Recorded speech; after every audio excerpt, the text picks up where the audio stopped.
Stop that truck, or I'll have you arrested. Man, I can still hear the screech of those designer heels on my driveway.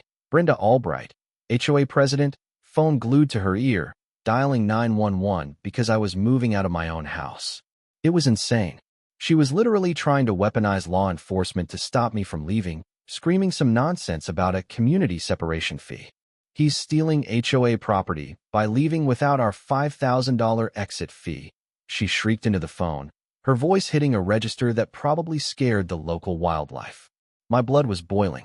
25 years of payments, 25 years of my life, and this woman was holding my furniture hostage, demanding what amounted to ransom. You want to know what a nightmare looks like? It looks like a sweat-soaked moving truck surrounded by two rent-a-cops, with a woman in a bright designer suit trying to have you arrested for owning a house.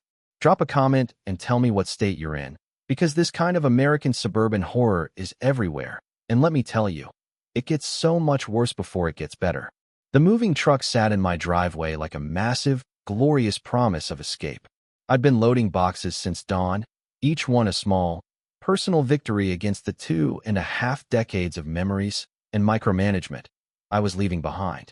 The Arizona heat was already climbing, making my shirt stick to my back, a fitting metaphor for how suffocated I felt. That's when I heard it. The deliberate, sharp click-clack of high heels on concrete. Brenda Albright stood at the edge of my property line like she was posing for a magazine cover. Perfect suit, those famous red Louis Vuitton heels, completely unbothered by the heat. Behind her, two thick-necked security guards from Sentinel Security, the firm she'd contracted last year, took positions like I was some kind of fugitive terrorist. Going somewhere, Tom? Her voice was all practiced saccharine poison. I sat the box down, Lily's old cookbooks, carefully wrapped, and wiped my hands on my jeans. As the owner of Matthews Hardware for 30 years, I've learned to focus on details, to work slowly and methodically, especially when dealing with a problem that wants to rush you. Moving out, Brenda? Not that it's any of your damn business. She pulled out a thick folder, flipping to a tabbed section with practiced, theatrical precision. Article 15, Section 8B. All property transfers require board approval and payment of a $5,000 community separation fee. Passed 6 months ago. She smiled. A cold, card-shark smile, like she'd just dealt herself an unbeatable hand. You're in violation. The words hung between us, thick and menacing.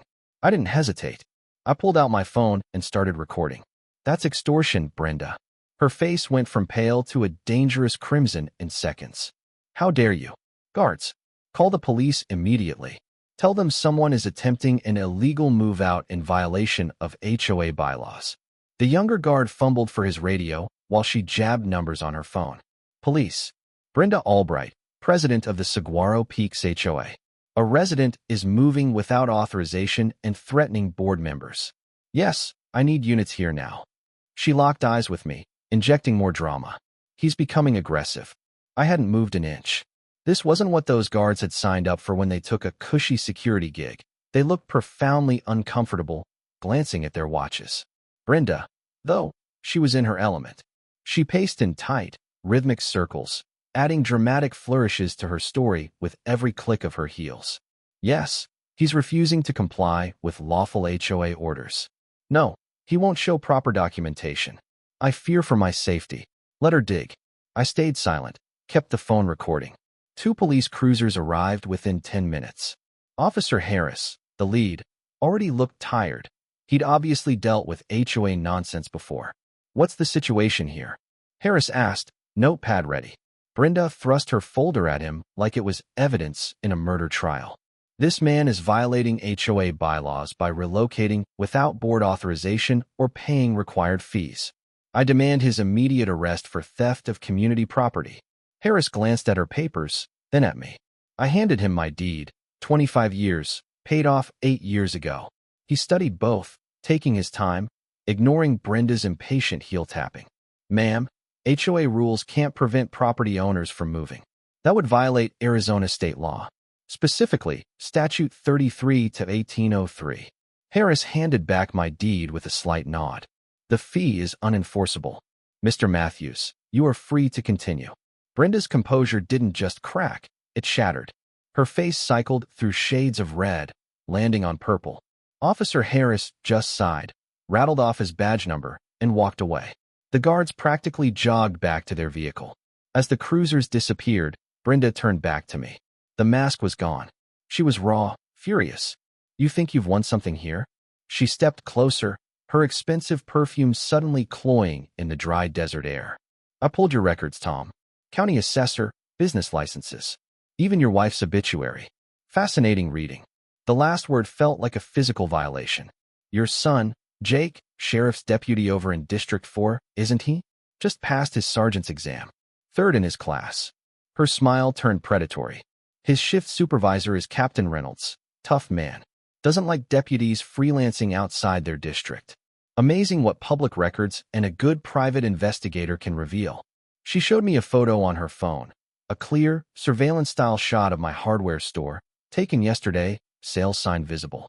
Slow Tuesday, wasn't it? Only 12 customers all day. This wasn't nosiness. This was stalking. Information, Tom. Information is power. And I have 23 pages on you. You can run to your little apartment on Cedar Street. Yes, I know about that, too. But you can't hide from what's coming. After her Range Rover disappeared, I stood in the sudden quiet, feeling physically sick. The driver climbed down. "Boss, we good to go?" "Yeah, I managed." But as I looked at the house one last time, Lily's photo sat on the mantel, the last thing to pack. I walked over and picked up the frame, my thumb tracing her smile. She'd hated Brenda, calling her a small woman with big delusions. "Find somewhere you can breathe again, Tom." I could almost hear her voice from that final week. I'd promised her then. Now I understood. Brenda's shadow reached everywhere. Jake had warned me. "Dad, if Brenda gives you trouble, document everything. She's been filing false complaints for years." But he was on a double shift today. Even if things went south, he couldn't help. As I drove away, I noticed it in my rearview mirror. A black SUV, tinted windows, pulling out 3 houses down. SNL 2, Sentinel Security Unit 2. When I turned onto the highway, it turned 2, staying exactly 3 car lengths back.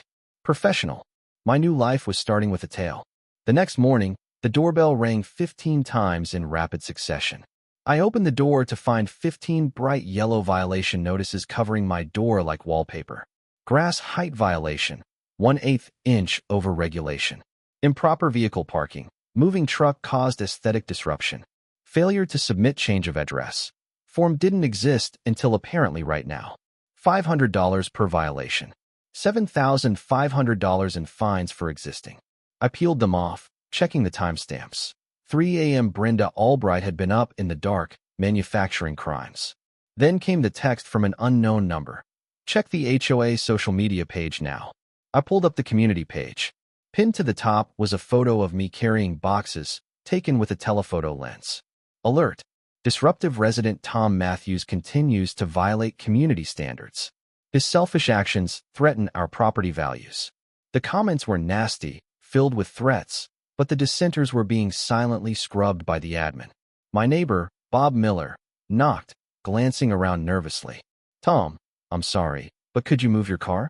Brenda says it's lowering the curb appeal. She's threatening to fine everyone on the street."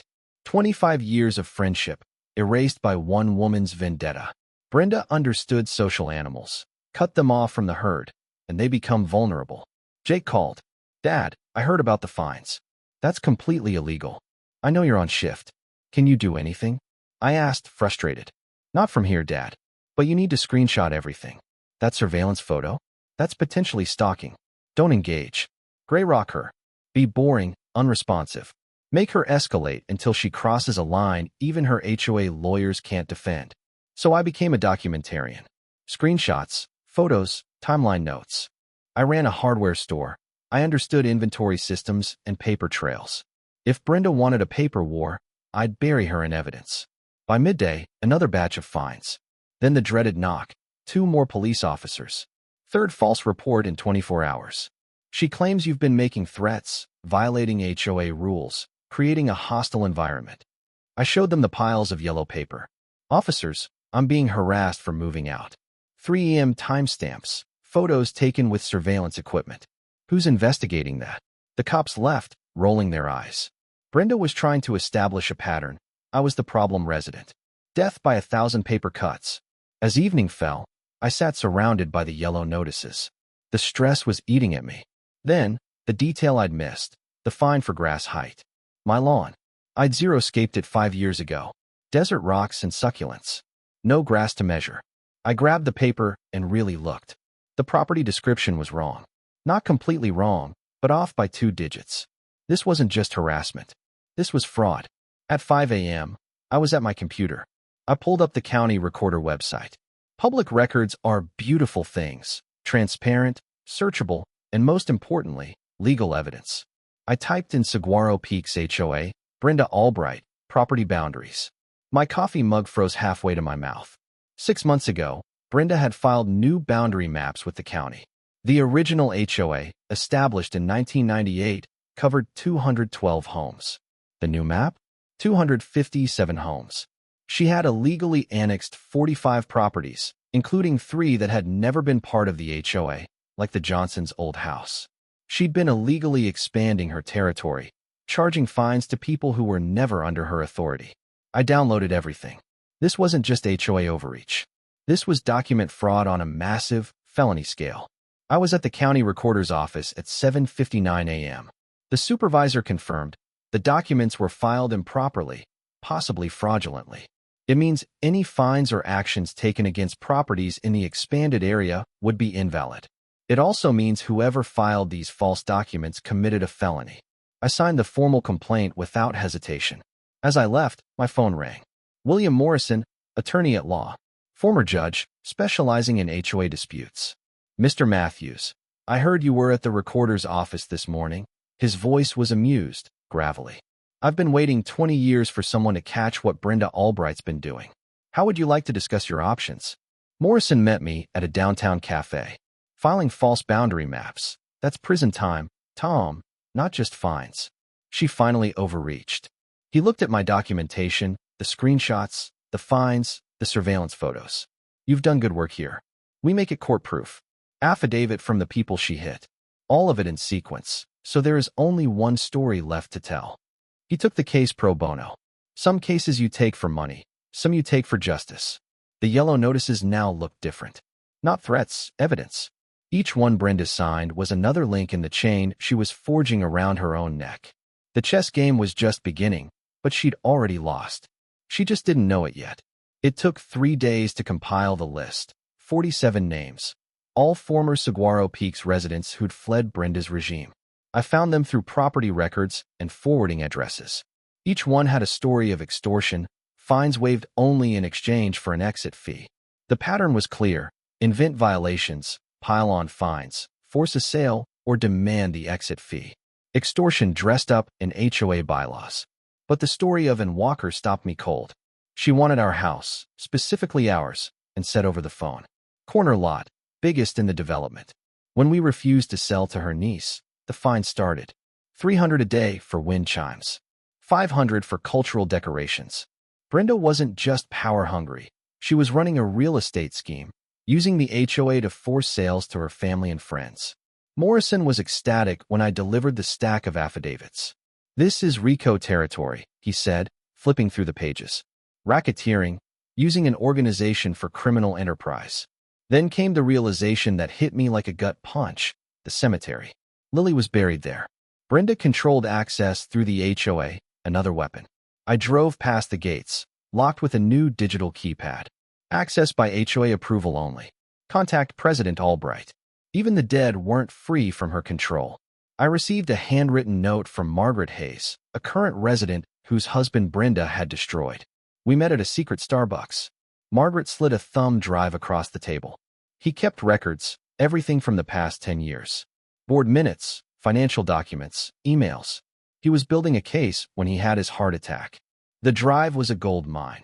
Financial records showing $500,000 in administrative costs with no receipts. Board minutes documenting rules passed without a quorum.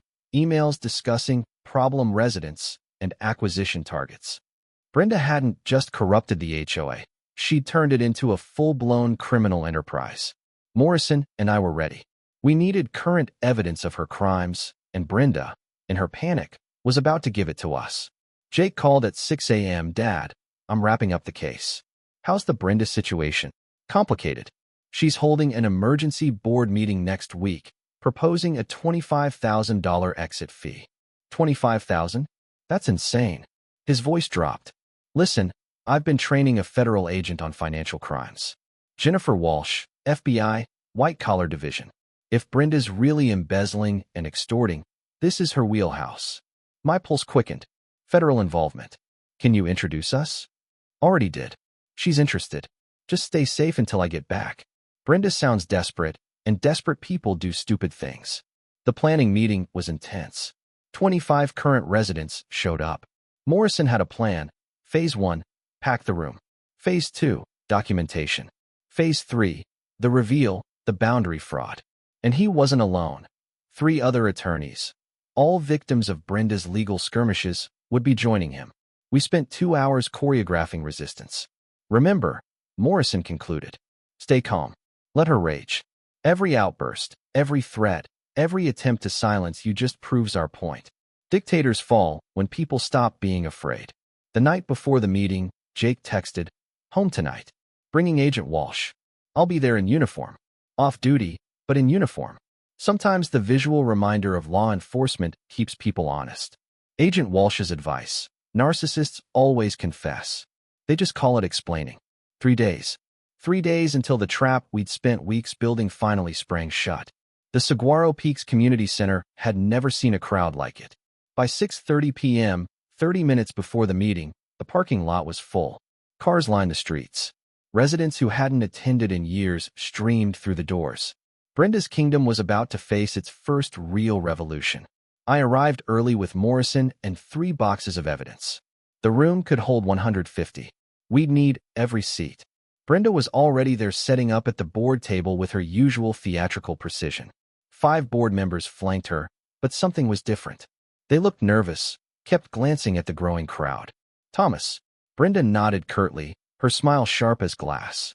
Quite the turnout, planning something special. Morrison stepped forward. Just exercising our rights as HOA members, Miss Albright. I trust that won't be a problem. Her eyes narrowed at the word rights, but she maintained composure for now. By 7, the room was standing room only. 200 people, maybe more. Margaret Hayes sat front row center, financial documents in her lap. The expelled residents we'd contacted lined the walls like witnesses at a trial. Jake stood near the back in full uniform badge, catching the light. Agent Walsh sat anonymously in the middle phone, discreetly recording. Brenda called the meeting to order, her gavel, echoing too loud in the packed room. First order of business: the proposed amendment to exit fees. The new $25,000 departure fee will ensure. Point of order. Morrison stood. We demand full disclosure of HOA finances before any new fees are discussed. Brenda's knuckles whitened around the gavel. That's not necessary. It is. Margaret Hayes stood, her voice steady. Because I've been analyzing them, and $500,000 seems to be missing. The room erupted. Brenda hammered the gavel. Order. Mrs. Hayes, you're out of line. No, Margaret replied, holding her receipts. You're out of line and out of money that belongs to this community. She read off the documentation: vendor payments to non-existent companies, consulting fees paid to Carol's relatives. They can't, Morrison interrupted, as the security guards moved towards Margaret. She's a member in good standing, presenting relevant information at a public meeting. Any attempt to remove her would constitute assault. The security guards froze, clearly not paid enough for potential criminal charges. Furthermore, I stood pulling out the boundary maps. I'd like to address the board's authority to levy these fines at all. I laid out the original HOA boundaries next to Brenda's fraudulent version. 6 months ago, Ms. Albright filed false documents with the county, illegally expanding HOA territory to include 45 properties that were never part of this association. Gasps rippled through the crowd. Several people stood up, recognizing their properties on the fraudulent map. That's impossible. Brenda snapped. The county recorder's office disagrees. Morrison countered, producing the official document. They're investigating this as felony fraud. Anyone fined who wasn't actually in the HOA has grounds for criminal charges. The room exploded. People shouted, demanding refunds, threatening lawsuits. Brenda hammered the gavel so hard it cracked. Silence. You people have no idea what I've done for this community. She was losing it. Without me, This place would be chaos. Trashy people doing whatever they want. Trashy people? Someone yelled. That's when Brenda snapped completely. Yes, my kingdom. Because that's what it takes. Control. Authority. You're all too stupid to manage your own lives. I own this community. Every house, every family, every blade of grass exists at my discretion. You should be grateful. Morrison was scribbling frantically. Agent Walsh, inconspicuous in the middle of the room, had her phone capturing every word. I earned every penny. Brenda continued, spittle flying. The exit fees were genius. Don't want to pay? Then stay and suffer. Want to leave? Pay the price. Either way, I win. We know about the money you stole, Margaret said quietly. Brenda whirled on her. Stole? I earned every penny. Do you know what it takes to run this place? To keep the undesirables out, to maintain our exclusivity? Every time I drove out the riffraff, your property values increased. The riffraff? An elderly man stood slowly. My wife died in that cemetery you locked up. Now I need your permission to visit her grave. What kind of person does that? Brenda's laugh was unhinged. A smart one. Even the dead pay rent in my community. That's when Jake moved. Stepping forward in full uniform, his presence finally penetrated Brenda's rage. She saw him, recognized him, and her face went pure white. You, she breathed. Thomas's son. The cop. Sheriff's deputy, Jake corrected calmly. And you might want to stop talking, Miss Albright. You're confessing to multiple crimes in front of 200 witnesses. Morrison seized the moment. A motion to remove Brenda Albright as HOA president, effective immediately, pending criminal investigation. The room exploded in eyes. Even some board members raised their hands. Motion carried. Morrison announced over Brenda's shrieking protests. This meeting is adjourned. Brenda tried to run, pushing through the thick crowd, screaming threats. As she reached the door, she turned back one last time. You'll regret this, all of you. I know where you live. The room stayed quiet for a moment. Then someone started clapping, slowly at first, then building to thunderous applause. They were applauding themselves, their freedom. Jake approached me. Dad, that was... He shook his head. I've seen criminals confess, but that was something else. Agent Walsh appeared at his shoulder. Mr. Anderson, I'll be opening a federal investigation Monday morning. That recording should be very helpful. 3 days after the meeting, I was packing the last of my boxes when Jake called. Dad, we've got the warrants. FBI wants me to assist with the arrest since I know the players. I parked down the street from Brenda's house, close enough to watch Karma arrive in federal vehicles. 2 FBI sedans, Jake's sheriff cruiser, and a van. At exactly 10 a.m., Jake approached the door with Agent Walsh. Brenda opened it in a silk robe. Then she saw Jake's uniform, and her face transformed into pure, unfiltered rage. You, she breathed. Thomas's son. The cop. Sheriff's deputy, Jake corrected calmly. And you might want to stop talking, Miss Albright. You're confessing to multiple crimes in front of 200 witnesses. As they led her away, she spotted me by my car.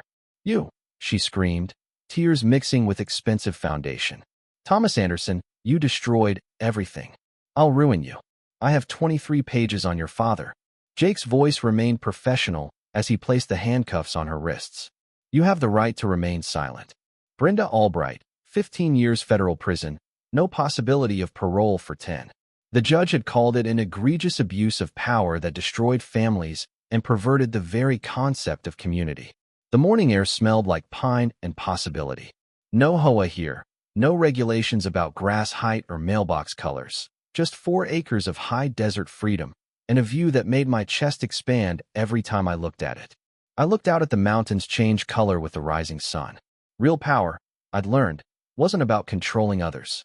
Real power was the ability to sit on your own porch, watch your own sunset, and live your own life without anyone's permission. Real power was freedom. So that's what it took. 25 years of quiet documentation, 3 boxes of evidence, and a son in a sheriff's uniform.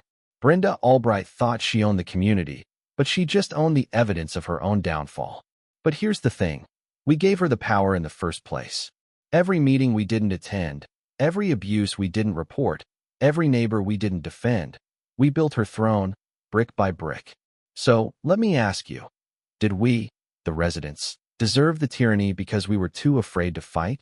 And was my final act of sending my son, the sheriff, to make the arrest, necessary for justice? Or was it an act of justified personal vengeance? Hit that like button, tell me what you think of that $25,000 exit fee, and drop your take in the comments below. Whose fault was the chaos, and was the ending true justice? Let me know.